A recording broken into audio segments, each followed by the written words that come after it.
I bought 250 racing games on Steam worth over $2,000. Some are obscure, some are forgotten, some are well known, and the others are frauds, like a developer called Rewindapp, who's found great success on the platform despite building an entire career out of shamelessly reselling pre-made games and assets. Yet, he still has the audacity to say, no crappy AI here, just pure video games and real artists. His first racing game is called Race, featuring 1 car, 2 tracks, and 5 races, the most rewarding of which consists of no opponents. Not that he put up any challenge in the first place. The car constantly slides and the steering is incredibly slow. For this, some racing games offer sensitivity settings, but here you have to buy it as an upgrade, and even then, things are hardly improved. The upgrades barely make the car faster. In fact, the RPM gauge is fake and gears do nothing but cap your top speed. The real artist's first racing game is a complete letdown, is what I would say if this wasn't a pre-made racing game template created by someone else. His next game is called Real Drift, which I'd already played under a different name, because big surprise, it's just another pre-made game. The same goes for his next game, and the one after it. His next game isn't even a game, it's a demo for a vehicle physics asset, and a remarkably bad one at that. But Rewindapp's first real success would come in the form of Drift 86, garnering over 5,000 Steam reviews, 90% of which are positive. It consists of stolen car models and tracks, poorly held together by drift physics asset that makes it easy to drift, but not so easy to control it.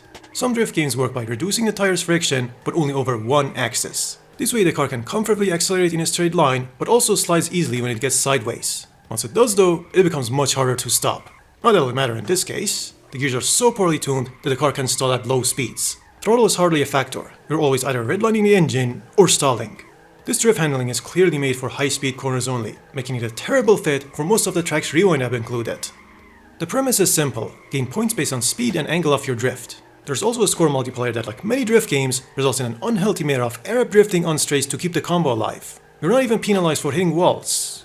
Actually, you are, on the first 2 tracks. Tracks that are included with the original asset this game is made of. It's almost as if Rewindapp lazily threw in a bunch of tracks without a second thought. The cars are improperly scaled, too small relative to the tracks, which ironically makes them a better fit for the current drift physics. They all have the same handling characteristics, and some come with questionable liveries. There's even a dead multiplayer, so you can time them drift with your non-existent friends, but you'll inevitably get bored quickly and start ramming each other head-on. This will not become a recurring theme. What little value this game offers comes from the work done by people other than Rewindapp. Despite what it claims, it couldn't be further from unique. But it doesn't matter. If it has Japan and a Toyota H6, weebs will buy it. Rewindapp realized this too, so a few months later, while Drift 86 was still in early access, he released Drift Off the Hill. It's got even fewer cars and tracks, and a new drift physics that's somehow even worse. Can't really hold big angles with this, not even the creator of the asset is able to, and Rewindapp tries to hide the fact that it's simply power sliding by using the first-person camera in the trailer. It's in this game where you really see just how much of a hack Rewindapp is. You have to press a button to open the options menu, he has no clue about input standards, has a weird way of remapping them, and some settings have no business existing in a drift game and can work against you. Adjusting yourself barely improves things. The steering wheel remains sluggish no matter what.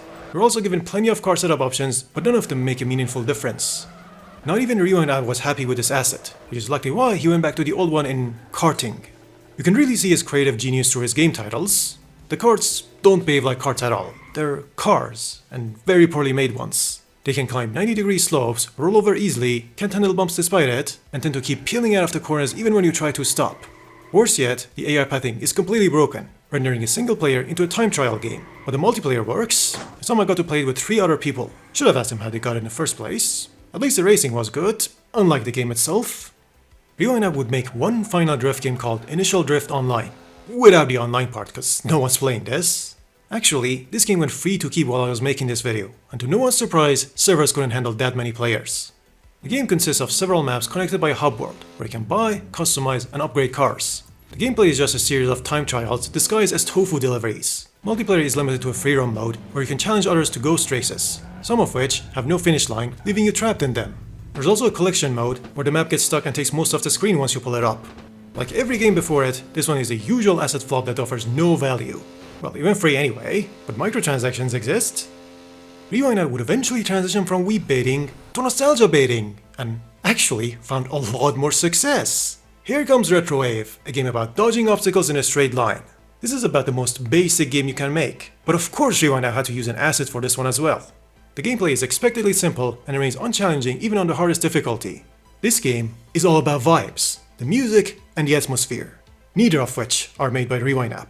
You can find a visual asset by searching Retrowave on the Unity store. As for music, the internet is full of them. In fact, he's gotten a lot of views on YouTube simply by posting retro music compilations, though I doubt he makes much money from them. Rewindapp would go on to make Retrowave World, a game best described as Test Drive Vice City. It's an empty open world without much to do really. You can buy cars in a dealership, customize them, and take them to other maps that are somehow even emptier than the first one. You literally hit an invisible wall before the end of one of them. Rewindapp's obsession with Retrowave success would spawn a sequel that doesn't really do anything better than the original. There's like half a second delay on steering now, and what are these environments? Retrowave 2 is still in early access. Rewindapp has announced another. Retrowave World's last update was over a year ago. Rewindapp has announced another. Initial Drift Online is still a broken mess of assets. Rewindapp has announced another. The pattern is clear. Grab assets from the Unity store, release them on Steam, abandon them shortly after, and announce a new game made using similar assets. I've only covered his racing and Retrowave games, or it's a distinction, but he's made a lot more. Wanna bet those are asset flips too? Well, you don't have to. An interesting character called Obi has already done the work. A person with over 20,000 Steam reviews, whom you know surprisingly little about, has listed the assets Rewindapp is flipping. What's more depressing is that people are falling for these. Rewind-App's next Drift game has already gotten 80,000 wishlists. Retrowave sits at over 10,000 reviews with a 95% positive rating, a testament to just how effective nostalgia baiting is. While he's suspected of review manipulation, some are obviously bots and trolls, the majority of reviews seem to be genuine. We've seen this with Barrow as well. Its developer recycled this terrible asset 10 times and they keep getting positive reviews. It even got recommended by someone at Valve. Just why? Well, you and I can't do anything about it, and it's not like big corps are against unassuming customers happily giving them money, not knowing they got ripped off. The real victims are indie games that have their visibility crushed, buried under the shovelware made by Rewindapp and its Jogos. Rewindapp's racing and Retrowave games have over 20,000 user reviews. The game made by the developer who Rewindapp ripped off has under 200. It's called First Racer, and it's not good. It's still kilometers ahead of anything coming out of Rewindapp though, and has more polish. The car no longer stalls when drifting. It's a racing mode that highlights the core problems. This game lets you tune how slight you want the car to be, but there's no reason to go below the default 100% grip settings for racing because it's free grip. Not only it'll make the car corner harder and faster, it also makes it near impossible to lose traction. The latter is far more important because you're essentially removing a core element of vehicle control. Don't be mistaken, this has nothing to do with realism. It's instead about fundamentals and challenge. Imagine a stealth game with silent sprinting, fighting with no recovery, or survival without resource management. The goal isn't necessarily to make the game hard, it's to prevent it from becoming a mindless experience. Your actions should have consequences, and in this case, they don't. You still slam the throttle in drift mode. In fact, the car keeps accelerating way past the red line on straights. It's one thing for a racing game to be bad at traction loss, it's another to not have it in the first place. This isn't just for cars. Every vehicle's thrust vector can deviate from its velocity vector. These games are about managing forces, not about pure intent. Now that we've set a precedent for every game to come, we can finish up First Racer and get on with the actual video. There isn't much left here anyway. The single player campaign is repetitive, and the track variety is underwhelming. But no worries, you already have the Weep car, now slap in some tollgate tracks with Eurobeat and watch those numbers go up. The multiplayer lets you change race settings and even add AI opponents. It was extremely laggy, but as it turns out, loading a player's name completely tanks the framerate if they're using special characters. The more they have, the worse it becomes. In my 23 video, you might remember me skipping multiplayer in every game because I simply couldn't find anyone willing to waste time in obscure shovelware. Well, 2 years and 100,000 subscribers later, I finally found one willing person. Regrettably, the majority of games are legitimately bought. Many are so obscure that no publicly available dumps exist, and you can't abuse a refund system on Steam. As usual, the main focus is on gameplay, or memes, and every game will be given a real chance. Won't just play the first level for 5 minutes. Let's begin! Autocross Madness has nothing to do with autocross, but it sure has a lot of madness with its cramped, twisty tracks set in iconic locations such as Hawaii. Game's 12 levels don't offer any variety, and all 6 cars handle the same. Glue to the track, and you slide like they're on soap. Battletrucks has peaked at 1500 players on Steam, but in reality, it doesn't even work. The servers are shut down and the game is no longer playable. It's a fully single-player game. But it doesn't matter. Its trading card economy makes it popular among Steam profile racers. Next, a barebone exploration game where you have to build a vehicle using box and wheel 1, then drive it through a desert to search for chests. After collecting a few, you'll unlock wheel 2, which has more power than wheel 1. And that's everything. We'll be awaiting the addition of wheel 3 in this game's 27 update. Next, a dead online vehicle combat game, but at least it has bots. They're not smart though, most of them are in trucks and buses, while all you get is a V6 Mustang.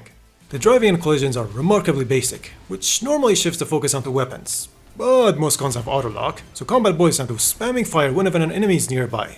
The progression system exists, but a shallow and unfinished nature, along with a general lack of interest in the car combat genre, resulted in the servers eventually shutting down.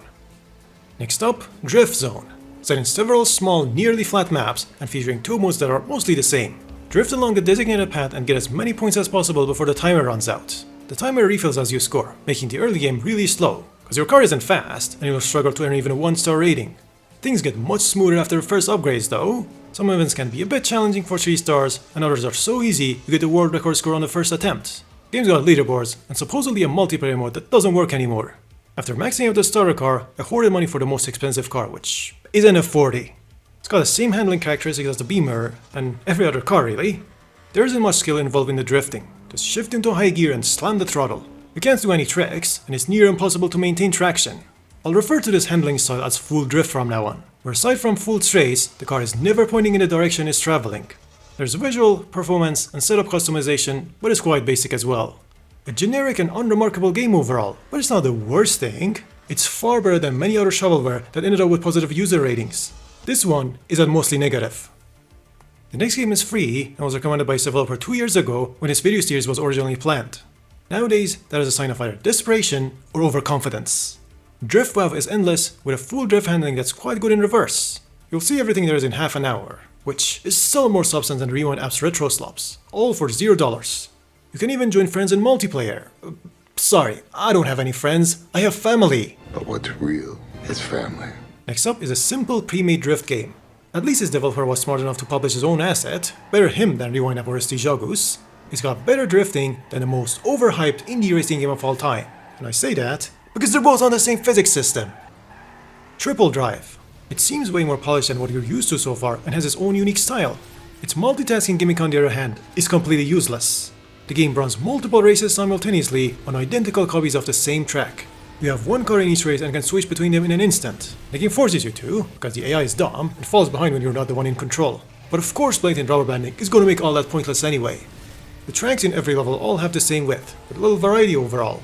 The only ones that are somewhat interesting have the tracks overlap with each other, but very few levels take advantage of this. The car handling isn't noteworthy, being basic, underwhelming, and inconsistent over jumps and elevation change. There's a simple track editor with a sharing feature, and with every game, that always means a huge spam of shitty NASCAR tracks. Well, not anymore. The servers seem to have quietly shut down by 26. Revolt, a game that seemingly everyone has played at some point, and they're all nostalgic about it. Except for me. I've disliked this game for over 2 decades because it's uncontrollable. You can't take corners without sliding out.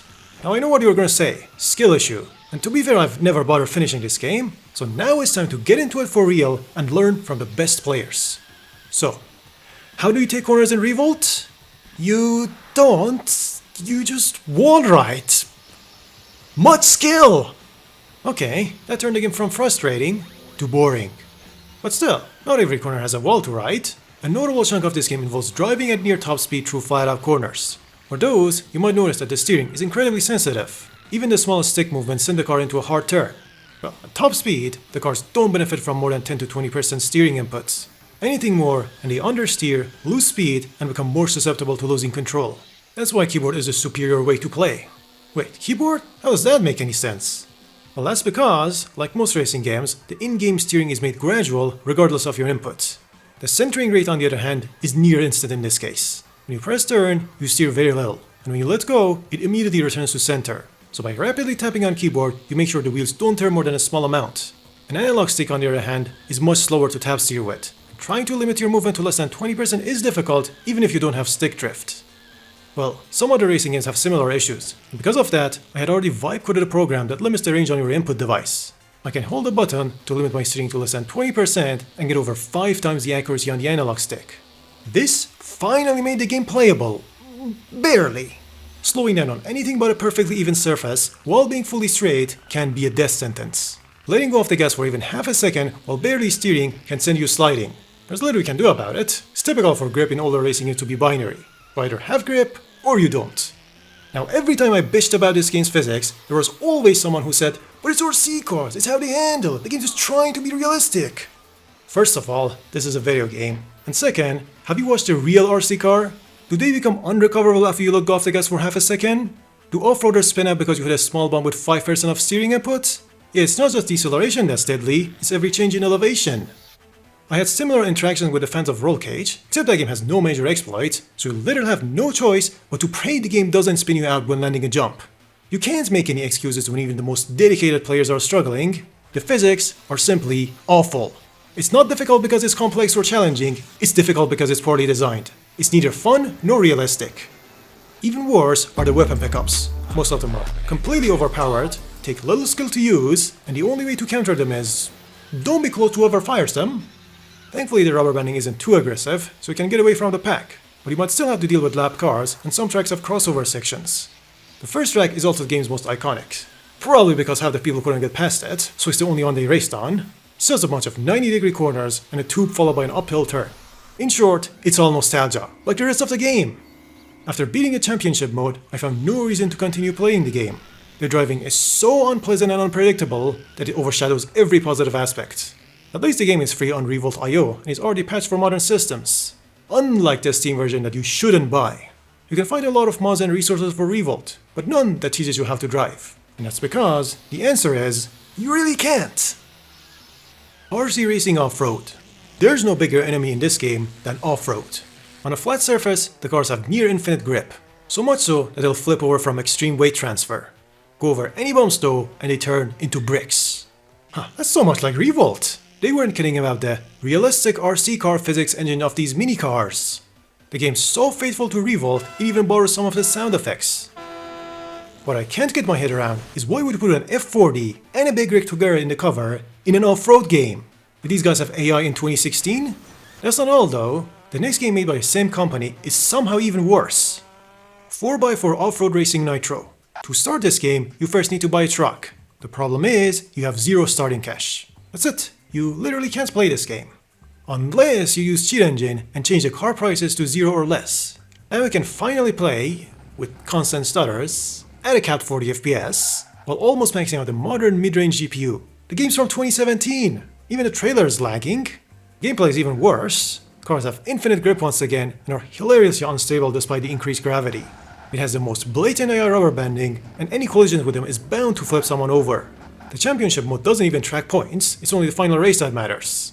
This deserves a top 20 spot in my list of worst racing games. The company behind it is even more interesting. They've been around for decades and sell software such as DRM, Screen Recorder Professional, and Video Converter Supreme. Their games are also listed on a storefront called Play Orange. It has nothing but games like those mid-2000s shovelware that come with time-based free trials. Most of them are recycled versions of the same game. There are like 20 variants of Solitaire, when the whole store has 120 games total, and they cost around $10 each. The store is still up, with the last game being released in late 25. Is anyone actually buying these?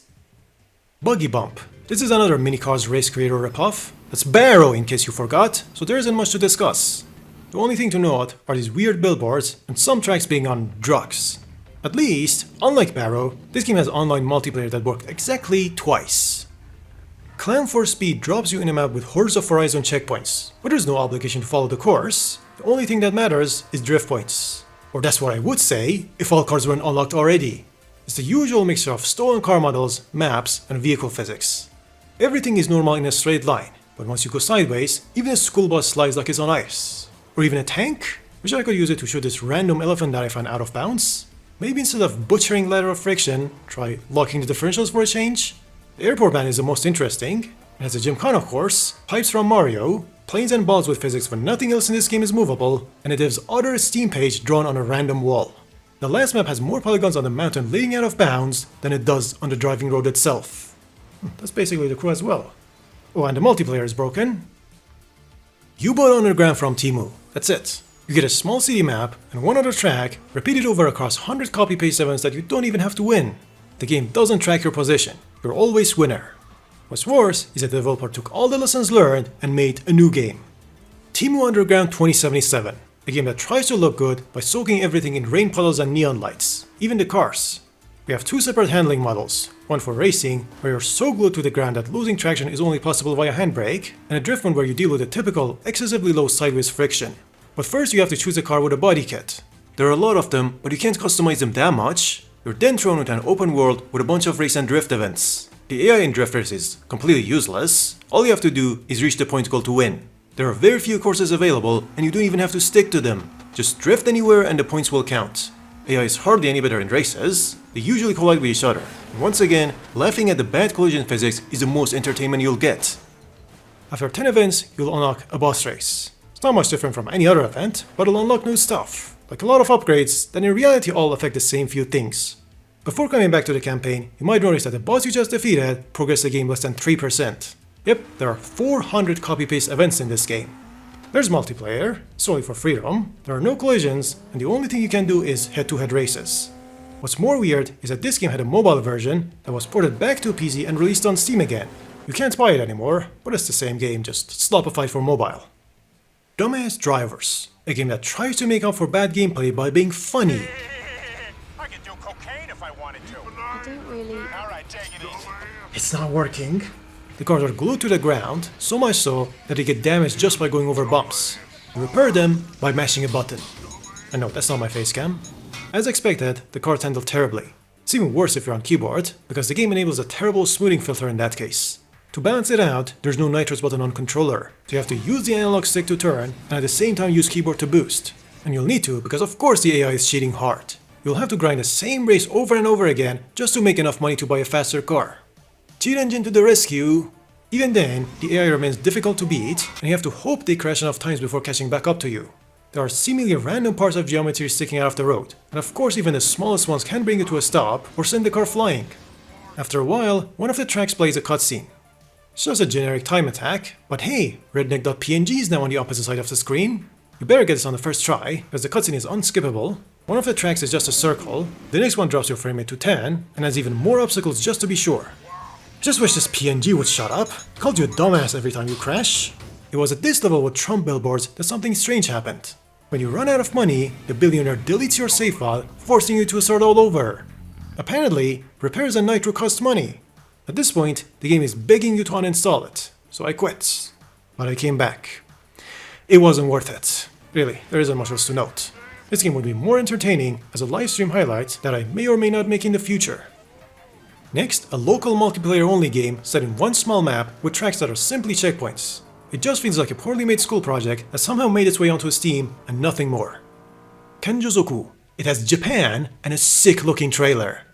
The game looks nothing like it.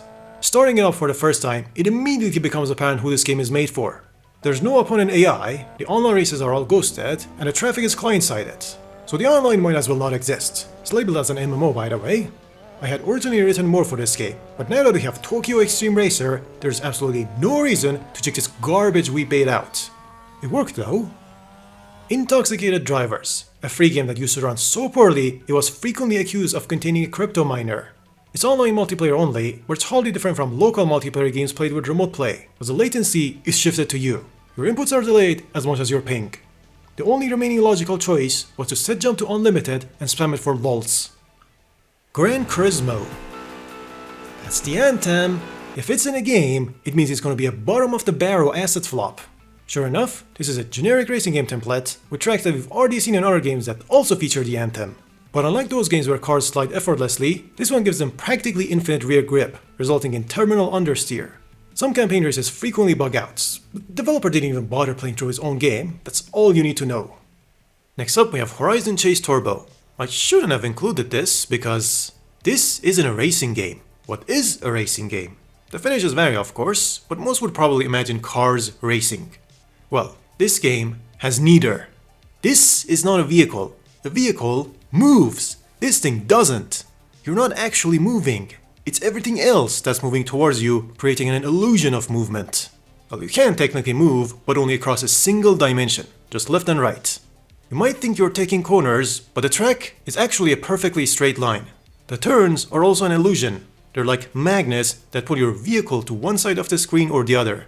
You can never go off the track or turn around in these games. All you can do is go left and right in a limited space. You're not racing against opponents, you're dodging obstacles that come at you. Let's take the fancy, misleading graphics out of the way. This is a game set in a perfectly straight line with one-dimensional movement revolving around dodging obstacles. That sounds like a matching description for runners. Yes, this game should be categorized alongside Subway Surfers. Or anything that isn't racing, I don't care. I only want to point out that the gameplay on offer here is nothing compared to any other racing game that takes place in a 3D or even 2D space.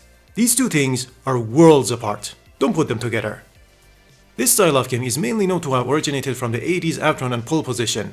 I say known because similar games existed over a decade prior. These games are so primitive, they made mechanical versions of them. Outrun simply presented a single dimension as if it were 3, and everyone fell for it. Tell me, if this style of game was so good, why did all racing games abandon it as soon as true 3D became a thing? Not even Outrun itself could answer that question when it came to its 3D era sequels. I criticize some racing games for focusing too much on vibes instead of substance. Well, these games are nothing but vibes. They're outdated, lazy nostalgia baits with no gameplay value. I won't apologize. With that cleared up, we can finally address Horizon Chase, or rather, move on from it. It's made as a homage to Top Gear, no not that one, some Super Nintendo game. It released on modern platforms in 2024 for $20! I was sent a copy for free and still feel ripped off, because the emulator they used is dropping frames. You had one job! I'm gonna say it, this is lazier than Barrow! 88% positive reviews? Is everyone just smoking nostalgia weed nowadays? It's also worth noting that not all legacy racing games are made the same way, despite playing the same in practice. Rewindapp ones, for example, are made from an asset that uses a 3D vehicle system, and I fail to see why other than cooler car crashes. Since my videos are too complicated for some people and too simple for others, usually the former, I'm going to experiment with linking a document in the description that I'll update every time a confused or unhinged comment arises. This is to clear up ambiguity, and in rare cases, correct potential mistakes. Hopefully this means I'll no longer have to make a 30-minute response video to a 15-minute one. Extreme Rally Raid. That's a new variant. Rally raids are essentially off-road endurance marathons. This game takes that concept literally. The poor frame rate is not really an issue, because the tracks are mostly long straights.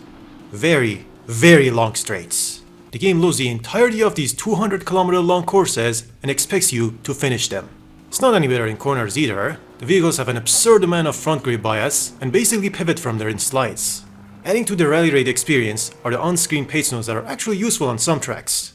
What isn't is your co-driver. He sounds like an early AI and always shouts generic calls with no information. Keep the car on the road, outside is not sure. Keep calm, this is an easy navigation. Just follow the road. We all know about racing cars, but what else can we turn into racing machines? Somebody's answer to that question was toilets. And he made it a reality by making a game about racing toilets. This is a thing. I couldn't figure it out since it's all in Japanese and I don't think I want to. Car Quest, a game about journey, adventure, puzzle solving, platforming, and triggering a long series of mental breakdown episodes, live, for no apparent reasons. Made an hour-long compilation of every instance, and it was all because of this golden Moyai and his painfully unfunny puns. He narrates the whole story. This was one of the games I ended up refunding before it could ramp up. Ducks Can Drive. More like Ducks in Arab Drift. Hajwala, or Arab drifting, is the act of swinging the car back and forth in a straight line in order to maintain a constant drift. An Arab drifting meta can usually be seen either drift games where, in order to keep the combo alive you have to maintain a drift no matter what, or kart slops and breakthrough drifts that reward drifting with arbitrary speed boosts or external forces.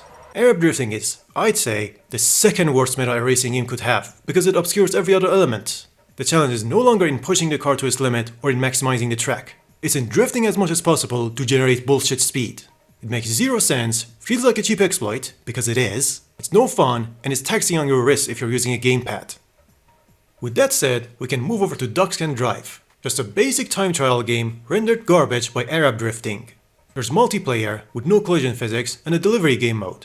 You drive across random checkpoints on an open map. The person who does the most deliveries gets the most money and can therefore buy more upgrades for the race. It's interesting at first, but turns into a gimmick that wastes too much time. Some games have an Arab drifting meta, but there are a few that make it an identity. It's literally in the title, a drift game with a highway as its main map. It's a meme game, but despite it, the drift handling is well tuned for its purpose. You can even adjust the physics parameters yourself. This makes car selection pointless gameplay-wise, but there are a lot of models here, and you can customize them into cursed creations that match the game's vibe. The most entertaining thing about a single player is the Subway Surfers coin sand effect. The multiplayer freedom, on the other hand, is far more interesting. Not only it works, but you can get out of the car. The meme value alone makes this game worthwhile for an hour or two. Even better are the patch notes. Awesome update, this version is awesome. This game is also on mobile and has millions of downloads. Meow Motors. Here comes the first of many generic kart racers, and of course it's got an Arab drifting meta.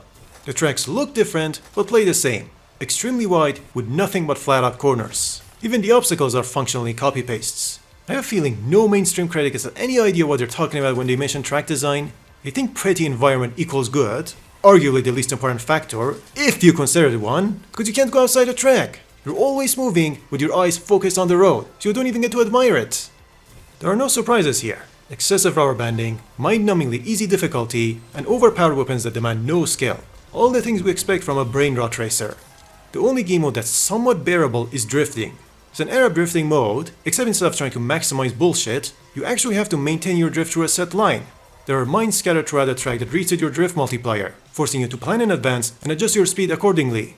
It's still easy and very forgiving, but it's the only value you're getting out of this digital waste. And since there are so many people eager to run the lamest competitive mode, aka time trial, in racing's least competitive subgenre, here's a shortcut I found by accident. Wait, there's only one speedrun, and he's not even drifting! Project Torque, a game that was initially lost to basically nationalism, and revived a decade later on Steam as a free, massively multiplayer racing game. But we can call it a massive and multiplayer because the game is dead, and since progression is tied to multiplayer races, most of the content is effectively inaccessible. This time though, I was fortunate that 2 of my 6 total viewers happened to be experienced in this game. We had to level up to unlock all game modes, and the fastest way to do that was by holding W. From there, we could also buy a slightly less shitty car, provided we grinded the money, paid for microtransactions, or in this case, had the car gifted to us. We could then finally indulge in multiplayer racing. It was actually quite fun. The amount of tracks was the most surprising. We have everything from normal circuits to rallycross, cities, a construction site, classic NFS, through a plain, mountain roads, and Baja Desert. Jumps on different elevations played a big role despite the game's stabilizing forces. The same, however, couldn't be said for the driving surfaces. They all seem to have the same grip. The driving was quite enjoyable otherwise, but also confusing. For normal races we have simulation and arcade modes. The game enables input filtering on certain input devices. That's nothing new and is quite common. What's different here is that input device also affects physics in the arcade mode.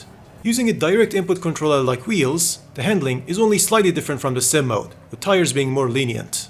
On other devices, however, you get a drift machine. Brakes become much stronger and the understeer is fully gone. Drifting now artificially boosts the car sideways, similar to that of brake to drift games. Or that's what it seems like, because the car is noticeably faster in this mode. At least this one is. We couldn't afford to buy more cars after all, only test drive ones unlocked by level. They weren't that much different, drivetrains aside. If we wanted something faster, we had to try another mode that's centered around fuel management. It's like that because most tracks in this mode are ovals, and the one that isn't has a minimum race time of 15 minutes. There's rolling start, which never reliably works in any racing game online, but there's a much appreciated roof cam. The drift mode is, I'd say, useless, because on every device the game limits your steering lock based on speed, severely limiting drift angle and artificially locking you out of the car's true potential. Collection mode was uninteresting, but there's Capture the Flag, a heavily underrated multiplayer mode for a racing game to have. Car-to-car collisions got bouncier depending on the connectivity, but still allowed for fairly close races. Project Torque came as a surprise, but unfortunately, it remains mostly unplayable. Even if you buy into the microtransactions, there are simply not enough players to race against and level up. Even things like the driving line and replays must be purchased.